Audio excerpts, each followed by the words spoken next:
저는 걱정할 필요가 없다고 생각이 들어요. 뭐 그렇게 하든지 간에 결국 이제 본선이 된다 그러면 정권 심판론이 아니냐로 결국 회귀됩니다. 윤석열 대통령이 다시 돌아올 수밖에 없고. 그렇게 되면 이제 민주당 지지도도 지금 좀 내려가 있지만 전반적으로 다 그렇죠. 올라갈 것이고 그렇게 평가하신다는 올라- 40일 남았는데.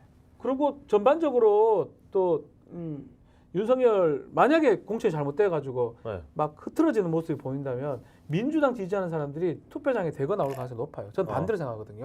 왜냐하면 정권 심판들이 되게 높기 때문에 네. 잘못하다가는 민주당 폭망하겠구나. 질 수 있다. 나라도 나가서 빨리 찍어야 되겠다.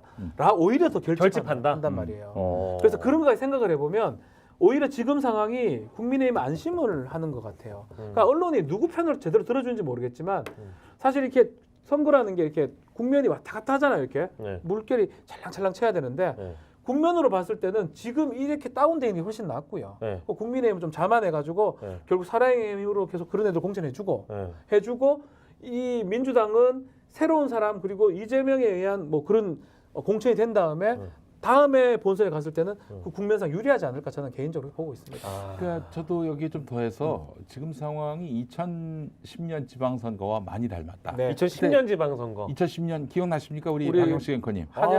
그때 한명숙. 한명숙, 오세훈, 오세훈 서울시장 나왔었는데 네.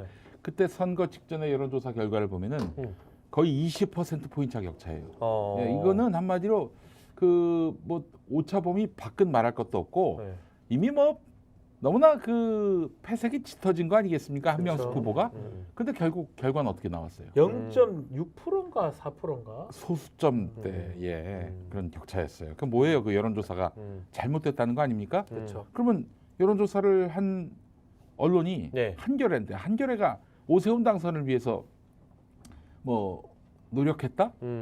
그렇게 보긴 좀 어렵잖아요. 네, 그렇죠, 그렇죠. 그 결국에는 뭐였냐면은 네. 당시에는 뭐 여론조사가 지금처럼 정밀하지 전화에서 못했지만 유선 전화. 예, 정밀하지 못했지만은 네, 유선 네. 전화가 많았고 네. 그 당시만 해도 네. 뭐가 있었냐면은 네. 천안함 사건이 있었어요. 네. 그래서 온 나라가 공안 정국이었고 그래서 민주당 점퍼 입고 다닌 후보들이 돌 맞고 그래서 욕 듣는 건 차라리 신사지 돌을 맞고 그랬어요. 굉장히 분위기가 삼엄했고 네. 게다가 또 이명박 정권 때라서 언론이 장악됐고 그러니까 국민들이 굉장히 그 두려워했었어요. 그 여론조사에서 자기 어떤 정치적 뜻을 밝히기 굉장히 어려워했다고요. 네, 네. 그러다 보니까 여론조사가 왜곡되게 오염되게 이렇게 그 표본이 잡힐 수밖에 없었지. 응답을 하지 않으니까 민주당 지지층들이 그리고 그래서 결국은 그 이제 이 어떻게 보면 결집이 좀 된 거예요. 그렇죠. 그래서 뭐 무슨 서울시장이나 또 당시 경기지사는 한나라당이 됐지만은 그러나 시의회 도의회는 거의 뭐 민주당이 압도적으로 됐어요. 민주당이 다 차지를 했거든요. 사실 그래서 구청장도 2012년 시장도. 선거도 좋다고 봤었는데. 그렇죠, 형. 2012년 선거. 예. 그때 이제 좋다고 봤다고. 좀 그 안타까운 전망이.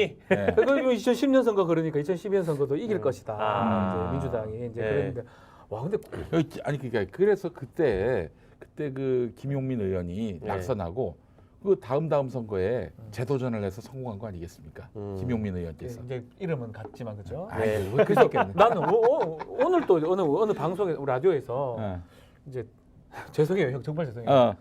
하여튼 그 선거를 바꾼 공천, 그때 나 선거를 완전 획기적으로 바꾼 그 공천 형 얘기를 항상 나오더라. 누가 해? 장성철이, 김준일이라든가. 아니, 뭐. 김준일이는 가급적 내 얘기하지 말라고 그래. 나하고 사이도 안 좋은데 말이야.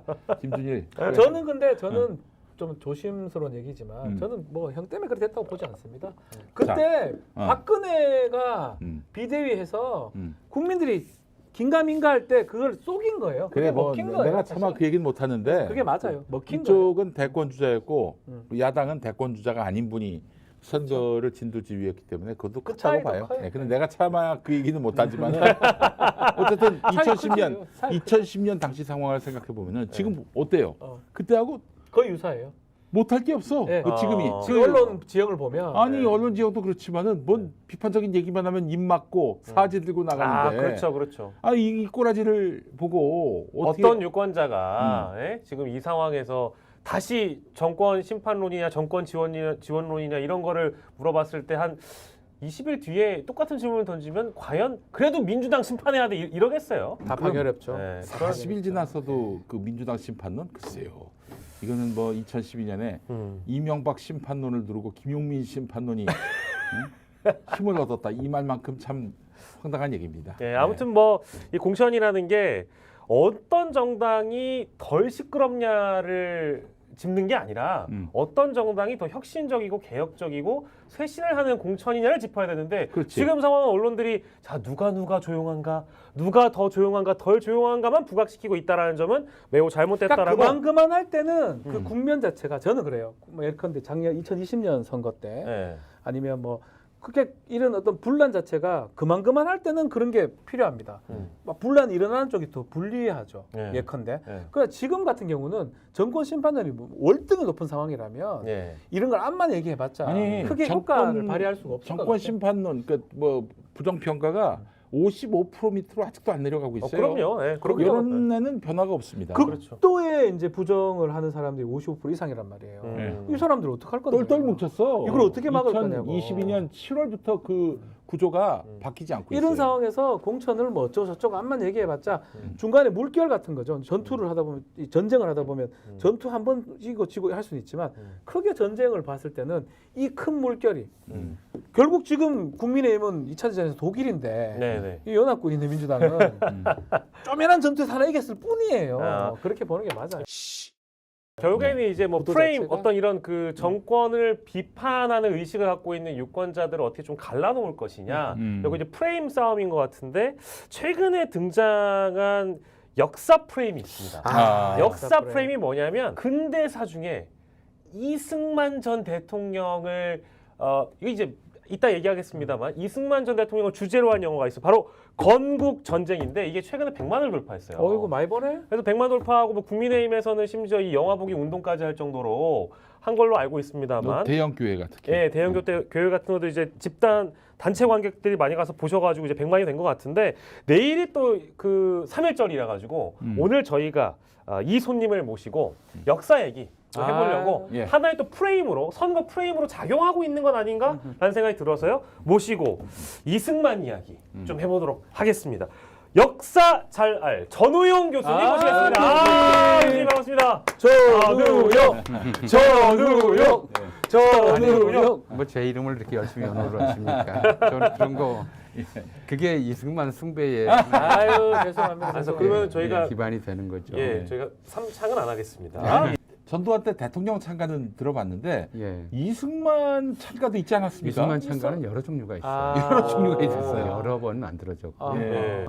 심지어 그 3.15 부정선거 예. 그때는 선거 포스터에 예. 대놓고 국부 이승만 이렇게 아 써있고. 국부? 포스터에. 국부라고. 아 국부.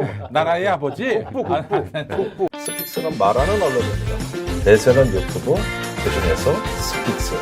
좋아요, 댓글, 구독, 알림 설정. 여러분이 저희를 사랑해 주시고 우리가 여러분을 사랑하는 4가지 방법입니다.